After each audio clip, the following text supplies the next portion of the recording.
Gajin dan Ondal senang karena telah menemukan sumber air. Begitu juga dengan warga yang berbondong-bondong mendatangi sumber air baru untuk mengambil air di sana.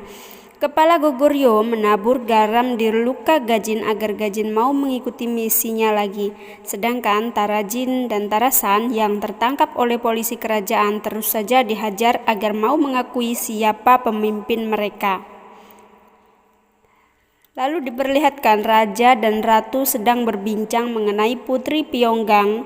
Raja merasa rindu terhadap putri. Raja lalu menunggui pangeran yang sedang belajar di sana, dan sang pangeran merasa aneh karena melihat raja yang terlihat tidak mabuk lagi.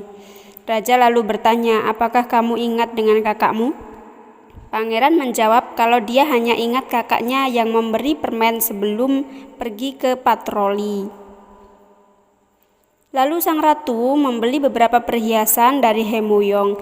Di sana, Haemuyong dan ayahnya melihat Gowonpyo dan Gogon serta penjaga sedang berjalan menuju aula kerajaan. Raja memanggil Gowonpyo untuk mencegah terjadinya omongan jelek dan tak mendasar tentang putri Pyonggang yang masih hidup. Gowonpyo menanggapi akan mencegah terjadinya gosip mengenai putri. Gajin pergi ke kepala desa dan menanyakan tentang jati dirinya. Dia bertanya apakah Gowonpyo dan suku Geru berada di sana saat ibunya meninggal, karena kepala desa saat itu juga menjadi penjaga perbatasan bersama Onhyop. Kepala desa menceritakan semua yang terjadi pada saat pembunuhan ratu. Kepala desa juga menyarankan agar putri menjadi Gajin saja dan hidup di desa serta melupakan rencana balas dendamnya. Para warga berkumpul dan menyarankan Ondal untuk memberikan perhiasan untuk Gajin. Lalu Ondal menemui Gajin dan mengatakan akan pergi ke pasar untuk membeli sesuatu. Ondal juga bertanya kenapa Gajin tiba-tiba menjadi murung. Gajin menjawab kalau dia tidak apa-apa. Lalu Ondal menarik tangan Gajin untuk memeluknya, dan Ondal berkata kalau orang di desa mulai menyukainya, jadi jangan berpikir macam-macam. Beralih pada Moyong dan ayahnya yang membuat rencana untuk berdagang dan menjual produknya dengan harga terbaik. Lalu Haemuyong pergi ke tempat hiburan khas pada zaman kerajaan. Di sana Haemuyong bertemu dengan Gogon. Mereka lalu mengobrol santuy. Moyong melihat Gogon mabuk lalu menawarkannya sebuah saran. Namun Gogon sudah tak lagi mempercayainya.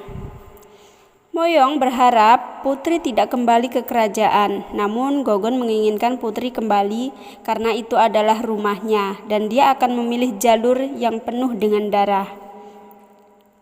Gogon keluar lalu bertemu dengan ayahnya dan ayahnya memerintahkan Gogon untuk mencari para pembunuh.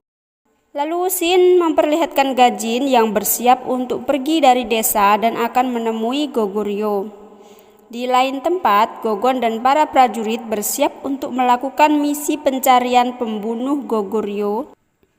Beralih pada Ondal yang selesai menyiapkan air untuk ibunya mandi, Ondal juga berpamitan hendak pergi ke pasar untuk menjual herbal. Sebelum pergi, Ondal melihat rumah Gajin dari kejauhan.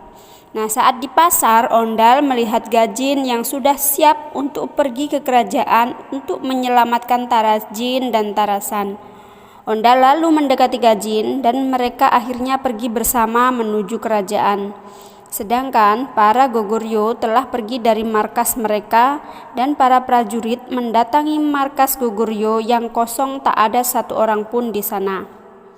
Para prajurit yang dipimpin oleh Jenderal Gogon lalu pergi meninggalkan tempat itu dan kembali ke kerajaan.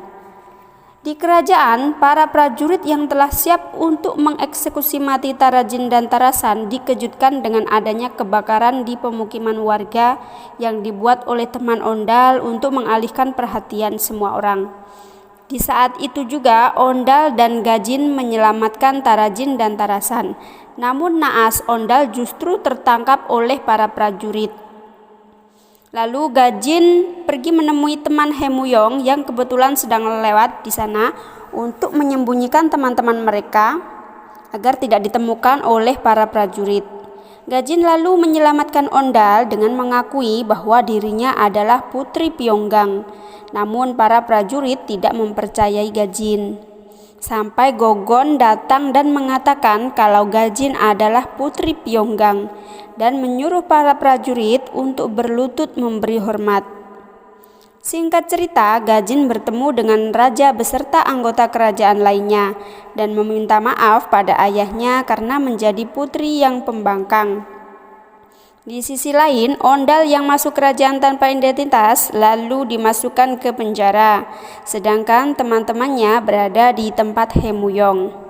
Kembali pada Gajin yang sudah berpakaian sebagai putri raja, akhirnya memberi salam kepada seluruh dewan direksi kerajaan termasuk 5 suku. Drama pun bersambung. Jangan lupa klik tombol subscribe dan loncengnya ya agar kamu bisa mengetahui kelanjutan dari drama ini. Terima kasih. Assalamualaikum. 감축드려